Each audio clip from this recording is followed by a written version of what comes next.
నమస్తే, నేను Sahasra. Welcome back to our channel. ఏపీలో పోలీసుల అధికారులు ఎవరైతే ఉన్నారో వారు వైసీపీ కార్యకర్తలాగా పనిచేస్తున్నారు, ప్రభుత్వ అధికారులాగా కాదనే విమర్శలు అయితే ఎదుర్కొంటున్నారు.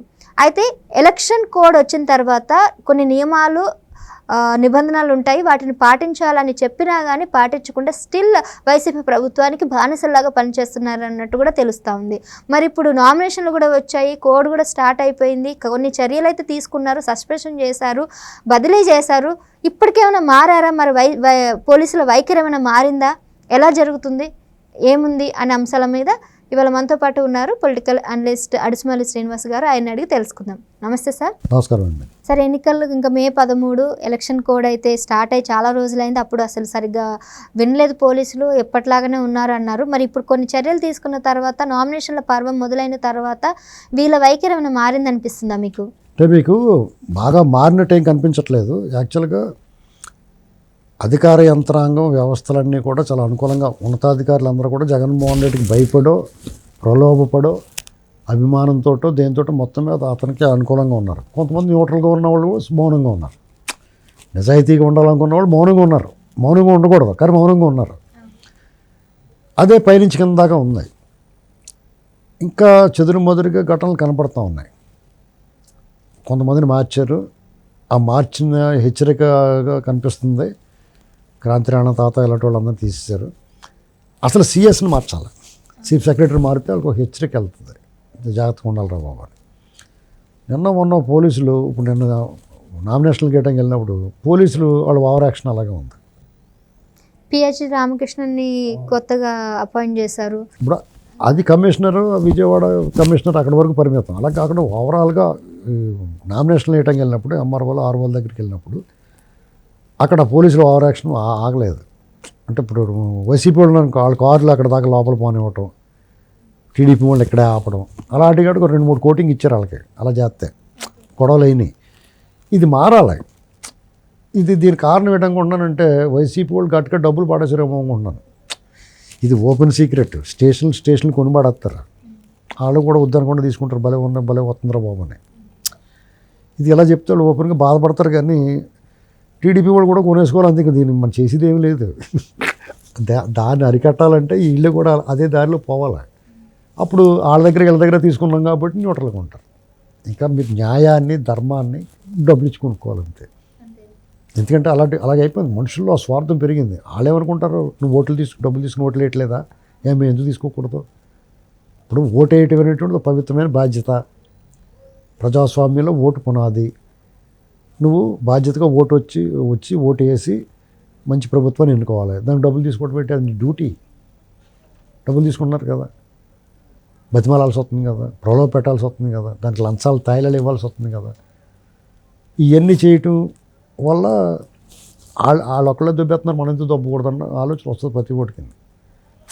ఇప్పుడు ప్రజలను బట్టి కూడా పోలీసులు వ్యవహరిస్తారు. ఇప్పుడు పోలీసులు కూడా చాలా మంచిగా చెప్పి చూసేయడానికి, ఇప్పుడు సపోజ్ ట్రాఫిక్ ఆపుతాడు, డైవర్షన్ చెప్తాడు, ఇలా పక్క నుంచి వెళ్ళాలి, అక్కడేదో గోయి పడింది లేకపోతే ఏదో ఉంది, అందుకని డైవర్షన్ అని చెప్తాడు. మనం వాళ్ళు మర్యాదగా వచ్చి, సార్ ఇక్కడ ఇలా దారి లేదు, ఇక్కడ డైవర్షన్, అలాగే వెళ్ళిపోండి అంటే మీరు వారితో ఆర్గ్యుమెంట్ పెట్టుకుంటారు. ఏంటి ఇలాగ వెళ్తారు, ఆ లాంగ్ అయిపోతే ఇలా ఎందుకు ఆపుతున్నారు ఏంటి అని ప్రశ్న ఆర్గ్యుమెంట్ చేస్తారు. అదే లాఠీ చిన్న అన్నాడు ఇంకో దెబ్బ నోరు మూసిపోతారు.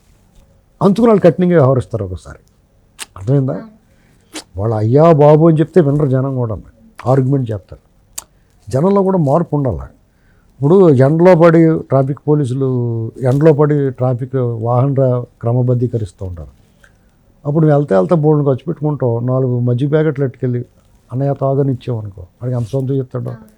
కొంచెం కఠినంగా మాట్లాడటం తగ్గించుకుంటారు. బాబు ప్రజలు మన అభిమానంగా చూస్తున్నారా బాబు, ఇప్పుడు నువ్వు నన్ను మంచోడు అనుకున్నావు అనుకో, నేను మంచోళ్ళగా నటించాలి కనీసం నేను, అవునా కదా? వాళ్ళు అలాగే చేస్తారు. ఇలాంటి పరిస్థితుల్లో పోలీసులు కక్కుర్తి పడతారు. మామూలుగానే వాళ్ళకి ఒక రకంగా అహంకారం ఉంటుంది. డ్రెస్ మీద పడగానే ఒక రకంగా నేను సూపర్ అనుకుంటారు. పైగా డబ్బులు లాగేయటం అనేటువంటిది వాళ్ళకి అలవాటు అయిపోయి ఉంటుంది. ఇప్పుడు అది పెద్ద తప్పు అనిపించదు వాళ్ళకి. ఎందుకంటే పై ఆఫీసర్లు లేకపోతే రాజకీయ నాయకులు, వ్యాపారస్తులు అలా రకరకాల దందాలు చూసిన తర్వాత మనం తీసుకుంటే తప్పేట అనుకుంటారు. ఇదంతా మారాలంటే చాలా పని చేయాలి. ఇప్పుడు బాగా పురాతన వస్తువు ఎక్కడో భూమిలో దొరికిందని శుభ్రం బ్రష్లు ఇచ్చి తుడిసి తుప్పు గప్ప తీసి మళ్ళీ పెయింట్ వేస్తారు చూడాలి. అంత ప్రక్షాళన చేయాలి దీన్ని కదా, మొత్తం ప్రక్షాళన చేస్తే గానీ ఈ వ్యవస్థ మారదు. ఇది వ్యవస్థ మారాలి. ప్రక్షాళన చేయాలంటే మనమే మళ్ళీ ప్రజలే జాగ్రత్తగా ఏడుపు మోగ వేసుకున్నాడు మా బాబుని చంపేయడని ఓటు అడిగినోటి ఓటేయకూడదు. ఇలాంటివి ఉంటాయి బోళ్ళండి. జాగ్రత్తగా ఎవడ పనివాడు, ఎవడ పనికి మాలినాడు, ఎవడ కూల్చేవాడు, ఎవడు నిర్మించేవాడు, ఎవడ భవిష్యత్తు కష్టపడుతున్నాడు ఇవన్నీ చూసుకుని జాగ్రత్తగా ఓట్లు వేసుకుంటే అప్పుడు కులము మతము ప్రాంతం ఇటు మావోడు మా కులపోడు మా ప్రాంతం వాడు ఇలాంటివి ఆలోచించకూడదు. అప్పుడు మారుతుంది సిస్టమ్. అర్థమైందా? ప్రజలు ఎప్పుడైతే నిజాయితీగా ఉన్నారో ప్రజలు నిజాయితీగా ఉన్నారు, మనం కూడా నిజాయితీగా ఉండాలి రానిపిస్తుంది. అది గాలికి తిరుగుతుందో ఇంకొకటి ప్రతిపత్తలా కూర్చుంటుందా, దాని అంకలు దిగిపోతుంది. లేకపోతే ఒకడు పోరంబోగే కింద తిరుగుతున్నాడు, ఇంకోటి శుభ్రంగా బొట్లెట్టి కూర్చుంటాడా, ఆడిపోతాడు ఆడంకల్లా. చెట్టు ముందా విత్తు ముందా అన్నట్టు ఉంటుంది. పోలీసులైనా అధికారులైనా రాజకీయ నాయకులైనా ప్రజలైనా ఈ ఎన్నికల్లో ప్రజలు కూడా తిరగబడాలి. పోలీసుడు అంటే చంద్రమండలం నుంచి ఏం రాలేదు.